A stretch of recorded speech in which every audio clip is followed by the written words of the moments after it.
હવે જોઈએ આજના સમાચાર વિસ્તારથી। પોલીસ દ્વારા ગુજરાયેલા દમન મુદ્દે રબારી સમાજ દ્વારા કલેક્ટર કચેરીએ આવેદનપત્ર અપાયું।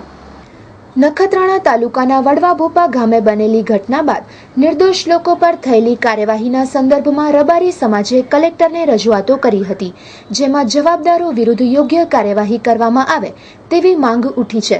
નખત્રાણાના વડવા ભોપામાં રબારી સમાજના લોકોને પોલીસ દ્વારા ખોટી રીતે માર મારવામાં આવ્યો હોવાની રજૂઆત કરાઈ છે।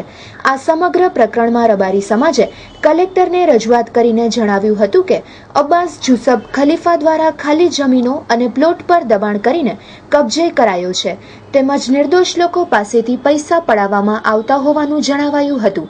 ત્યારે અબ્બાસ જુસબ ખલીફાએ વડવા ભોપાની ઉત્તરાદી સીમમાં ગૌચર જમીન પર દબાણ કરતા ગામના અગ્રણીઓ તેમને સમજાવવા ગયા હતા। ત્યારે મંગવાણા આઉટપોસ્ટના જમાદાર દિલીપ આલાભાઈ ચાવડાએ આ શખ્સે બોલાવીને નિર્દોષ લોકોને ખોટી રીતે ફસાવીને માર મરાવ્યો હતો અને ખોટી ફરિયાદ કરીને 307ની કલમના કેસમાં સંડોવી દીધા હોવાનું આવેદનપત્રમાં જણાવાયું હતું। ત્યારે આ કિસ્સામાં જવાબદારો વિરુદ્ધ યોગ્ય કાર્યવાહી થાય અને નિર્દોષને ન્યાય મળે તે માટે વડવા ભોપાના ગ્રામજનો તેમજ અખિલ કચ્છ માકપટ રબારી સમાજ દ્વારા એસપી અને કલેક્ટરને રજૂઆતો કરાઈ હતી।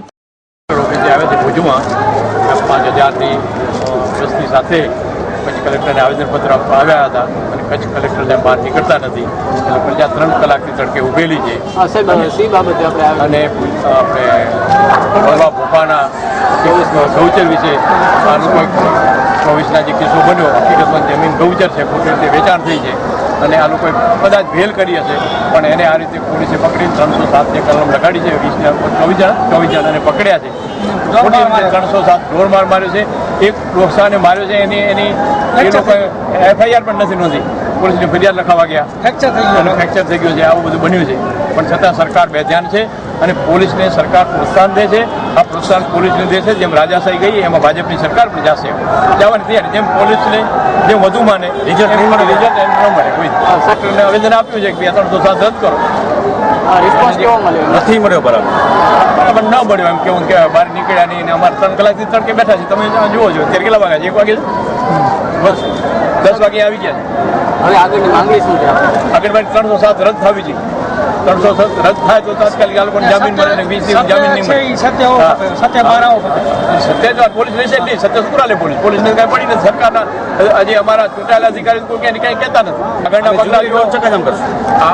પગલાં એ છે કે જો 307 રદ નહીં થાય તો CM જ્યારે આવે છે ત્યારે અમે રજૂઆત કરશું, કારા વાવટા બતાવશું।